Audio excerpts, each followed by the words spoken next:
우리나라 인구 감소가 심각해지고 있습니다. 지금도 합계 출산율이 전 세계에서 가장 낮은데 내년부터는 0.6명대로 더 떨어질 거라는 전망이 나왔습니다. 합계 출산율이 소폭 반등해도 50년 뒤 우리나라 총 인구는 30% 줄어 3,600만 명에 불과할 전망입니다. 통계청 장래 인구 추계 이승은 기자와 좀 더 자세히 알아보겠습니다. 이승은 기자. 네, 경제부입니다. 네, 일단 출산율 예측치부터 보겠습니다. 코로나 사태가 끝나고 좀 결혼하는 사람들도 많아지다 보니까 출산율도 덩달아 올라갈 것이라는 어떤 예측치도 나왔었는데 통계청 추계치는 그렇지 않은 것 같습니다. 그렇습니다. 홍석철 저출산 고령사회위원회 상임위원은 최근 올해 0.72명으로 예측되는 합계 출산율이 내년에는 0.79로 소폭 반등할 것으로 전망했습니다. 올해 혼인 건수가 지난해보다 2.9% 늘어난 19만 7천 건으로 예상되기 때문입니다. 하지만 통계청 추계는 비관적입니다. 여성 한 명이 평생 낳을 것으로 기대되는 자녀 수인 합계 출산율이 내년에 0.68명으로 더 떨어지고 2년 뒤 0.65명까지 떨어질 것으로 전망됐습니다. 최근에 혼인이 늘고 있지만은 결혼 뒤 첫 아이를 낳기까지 2.5년이 걸리는 점이 반영됐습니다. 통계청은 2년 전에는 합계 출산율 최저 시점을 2024년 0.7명으로 봤습니다. 이번 추계에서는 2025년 0.65명으로 1년 늦추고 예측치를 더 낮췄습니다. 그 이유를 들어보시겠습니다.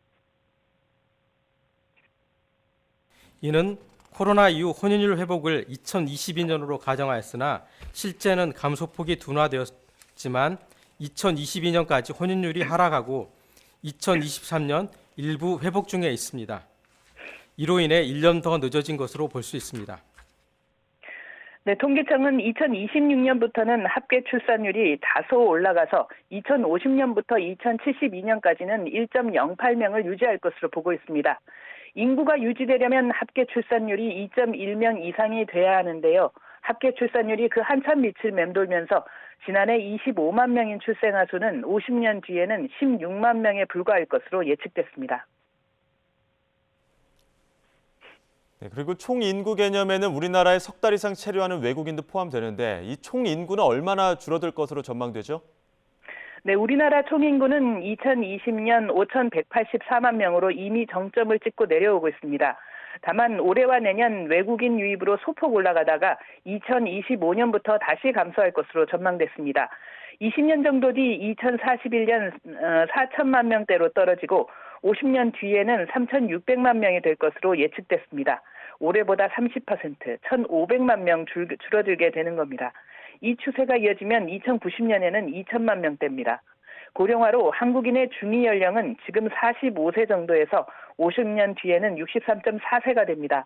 중위 연령은 전체 인구를 나이 순서로 나열할 때 한가운데 있게 되는 사람의 나이를 뜻합니다. 이 말은 63세 이상이 절반이어서 환갑이 돼도 어린 축에 속한다는 뜻입니다. 그런데 이 같은 예측은 합계 출산율이 2026년부터 조금 상승하는 중간 수준의 시나리오에 기반합니다.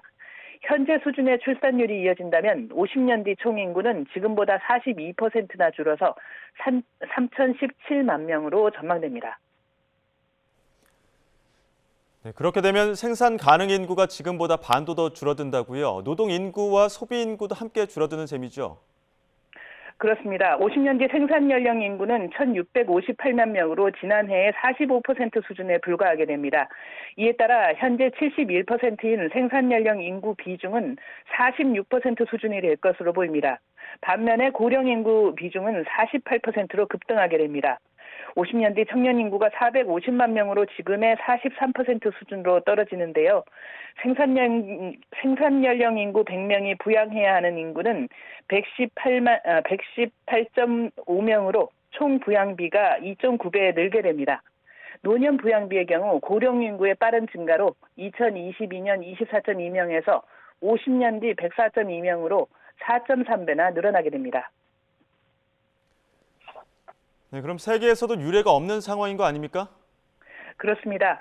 인구 감소는 우리나라만의 현상은 아니지만 그 속도와 감소폭이 세계 최고 수준입니다. 생산 연령 인구 비중 71%는 현재 OECD 최고 수준이지만 50년 뒤 46%는 세계 최저입니다. 50년 뒤 노년 부양비가 100을 넘는 국가는 OECD에서 우리나라가 유일합니다. 유엔 인구 추계에 따르면 OECD 국가 중 26개국은 인구가 줄지만 미국과 캐나다, 호주, 이스라엘, 스웨덴 등 10개국은 인구가 계속 늘 것으로 전망됐습니다. 지금까지 YTN 이승은입니다. 네, 어제 앞으로 학교 출산율이 더 떨어질 것이라는 뉴스 전해드렸는데요. 결혼에 대한 청년들의 긍정적 태도가 줄어서 20대 여성의 경우 결혼에 긍정적인 사람이 10명 중 3명에도 못 미치는 것으로 나타났습니다. 자, 통계 준비되어 있습니다. 함께 보시죠. 통계청이 발표한 한국의 사회동향 2023을 보면 결혼을 반드시 해야 한다거나 하는 것이 좋다고 응답한 청년들이 계속 줄고 있습니다. 20대 여성의 경우 27.5%에 불과했습니다. 30대 여성은 31.8%였고 20, 30대 남성은 그보다 높긴 하지만 40%대에 머물렀습니다. 독신과 무자녀에 대한 인식도 바뀌고 있습니다. 20, 30대 청년이 혼자 사는 삶에 긍정적으로 답한 비율은 48%에 육박했습니다. 반드시 아이를 가질 필요가 없다거나 아이를 낳지 않는 것에 동의한다는 대답의 비율이 44%를 넘었습니다. 결혼하지 않는 주된 이유로는 경제적 상황이 가장 큽니다. 특히 사회생활 초입에 해당하는 20대 가구주의 상황이 제일 열악합니다. 2018년 이후 3년간 통계를 보면 모든 연령대 중에 20대 이하 가구주의 가구 소득이 유일하게 줄었습니다. 3년간 60대 이상 가구의 소득이 23% 정도 증가한 반면 20대 이하 가구 소득이 7.4%나 줄어 가장 적었습니다. 빚 증가율을 봐도 청년층이 두드러집니다. 20대 이하 가구주의 빚이 2018년 2,500만 원대에서 지난해 5천만 원 정도로 껑충 뛰어 증가율이 지난 4년간 93.5%에 이르렀습니다. 30대는 1억 1,300만 원으로 39.8% 늘어서 그 다음을 차지했습니다. 최근 결혼을 해도 출산을 늦추거나 아이를 낳지 않는 경우가 늘고 있지요. 최근 신혼부부 가운데 무자녀 비중이 46%로 역대 최대란 소식 전해드렸는데 특히 10쌍 중 3쌍은 맞벌이를 하면서 자녀가 없는 이른바 딩크족으로 집계됐습니다. 이승은 기자입니다. 지난해 혼인신고를 한 지 5년이 안 된 신혼부부는 81만 5,300여 쌍. 이 가운데 맞벌이를 하면서 자녀가 없는 이른바 딩크족 부부는 23만 4천여 쌍으로 28.7%를 차지해 가장 많았습니다. 맞벌이를 하면서 자녀를 키우는 부부가 28.5%로 뒤를 이었고 외벌이에 자녀를 키우는 부부가 22.7%, 외벌이 무자녀 부부는 15.5% 순이었습니다. 2015년 신혼부부 가운데 18%였던 딩크족 비중은 점점 늘어서 지난 2021년 맞벌이 유자녀 비중을 처음 넘어섰습니다. 이런 현상은 여성의 경제활동 참가가 늘어나고 아이를 낳지 않아도 괜찮다는 인식이 확산한 결과로 보입니다. 여성가족부 사회실태조사 결과를 보면 20, 30대 청년층에서 무자녀에 대한 긍정적 인식이 2015년 27.7%에서 2020년 44.1%로 높아졌습니다. 자녀를 가져도 첫째 아이를 낳는 평균 기간이 2.7년으로 출산 시기는 점점 늦춰지고 있습니다. 그 결과 결혼 생활이 5년 이상일 때 첫째 아이를 낳은 비중이 지난해 11.5%로 10년 만에 2배로 늘었습니다. 맞벌이로 소득은 높지만 자녀를 갖지 않는 부부가 늘면서 초혼 신혼부부의 경우 소득이 높을수록 평균 자녀 수가 감소하고 있습니다. 연소득 1억 원 이상 초혼 신혼부부의 평균 자녀 수는 0.57명으로 연소득 1,000만 원 미만인 경우에 0.77명보다도 적었습니다. YTN 이승은입니다. 우리나라 국민 10명 가운데 8명은 저출산 해결을 위해서 다양한 형태의 가족 제도를 인정해야 한다고 생각하는 것으로 조사됐습니다. 동거 연인도 정부로부터 출산 육아 지원을 받을 수 있는 프랑스식 지원 제도가 저출산 해결에 도움이 될 거라는 답변도 다수를 차지했습니다. 조용성 기자가 보도합니다. 우리나라는 합계 출산율 0.78명으로 OECD 국가 가운데 현격한 차이로 꼴찌에 머무르고 있습니다. 저출생 문제 해결이 그 어느 때보다 시급한 과제로 떠오른 지금 다양한 형태의 혼인을 인정해야 한다는 의견에 힘이 실리고 있습니다.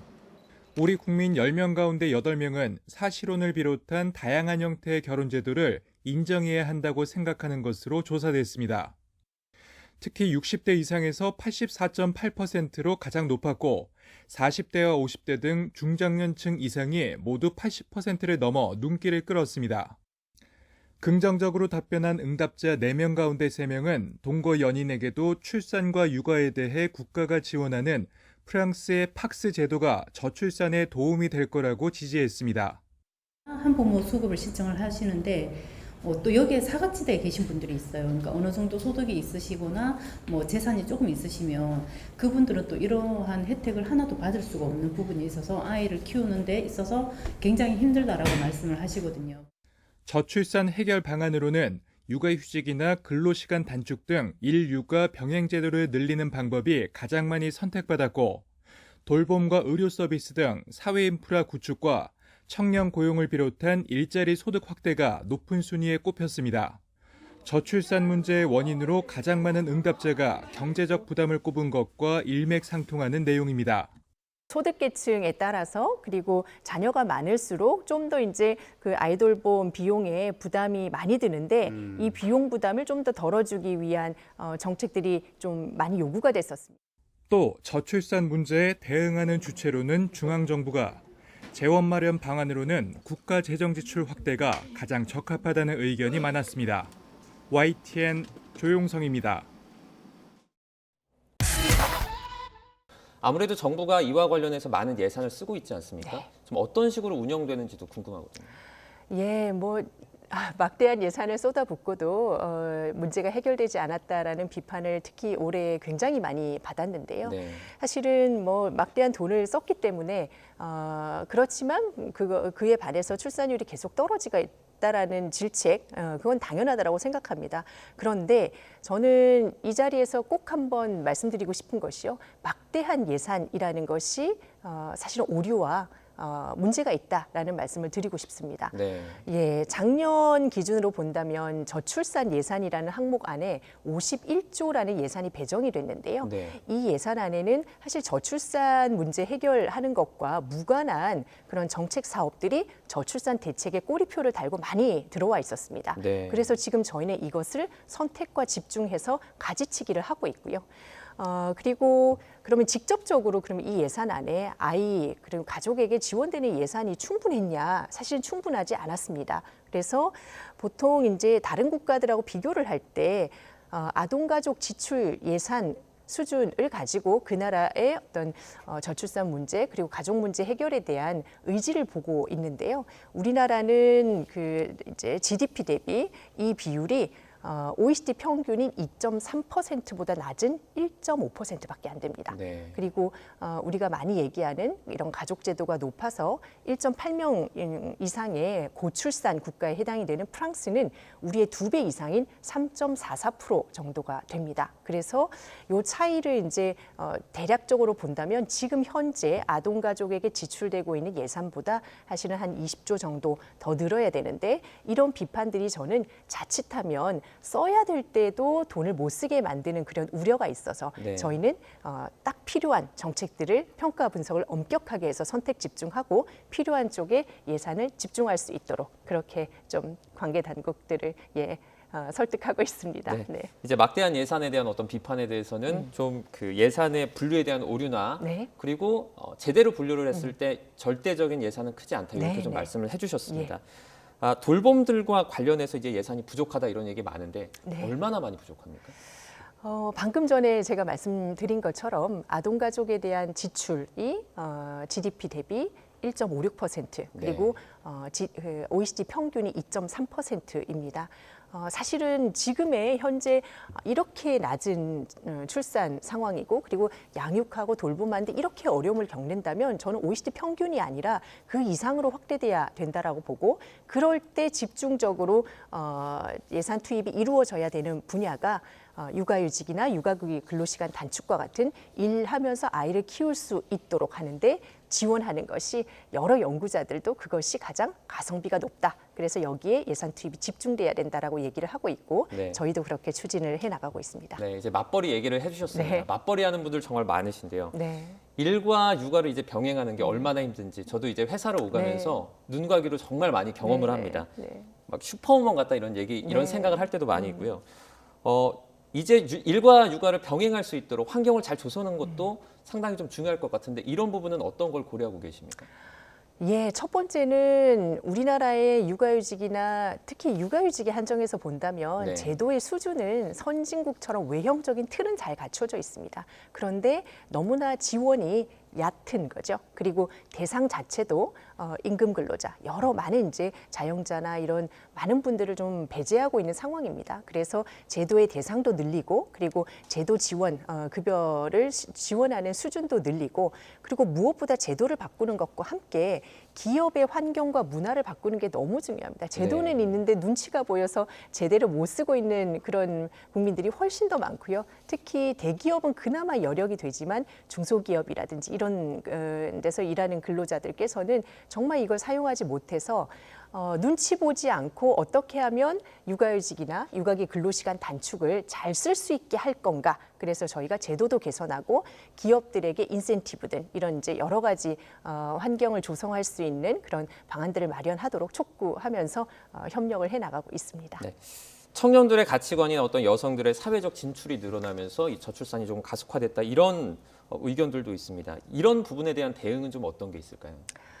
예, 저희가 이제 얼마 전에 그 조사한 그 이제 인식조사 결과에서도 보면 네. 저출산 정책에서 가장 중요하게 고려돼야 될 대상으로 결혼하지 않은 청년 세대다라고 하는 부분이 35.9%로 가장 많았습니다.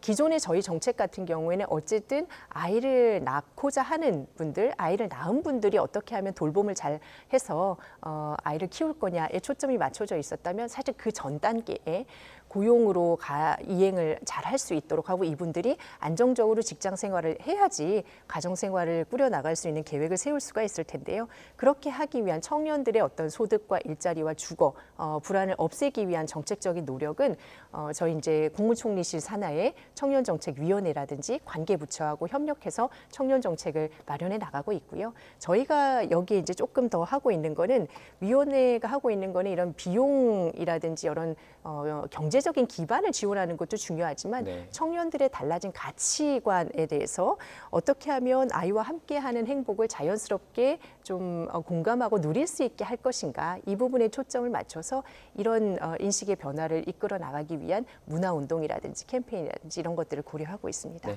이제 다른 한쪽에서는 급격한 고령화도 상당히 큰 문제로 꼽히고 있습니다. 우리나라는 2025년 얼마 남지 않았는데요. 네. 초고령화 사회로 돌입을 한다고 합니다. 이 진입 속도가 전례 없이 상당히 빠르다고요. 예, 저희가 당장 내년이면 65세 이상 노인 인구가 1,000만 명이 되는 시대가 되고요. 5,100만 명 중에 1,000만 명이면 상당하고요. 그리고 25년이 되면 20%를 넘는 초고령 사회로 진입을 하게 됩니다. 이 속도가 사실 너무 빠르기 때문에 그걸 준비하기 위한 이런 시간이 많지 않다라는 게 문제이지만요.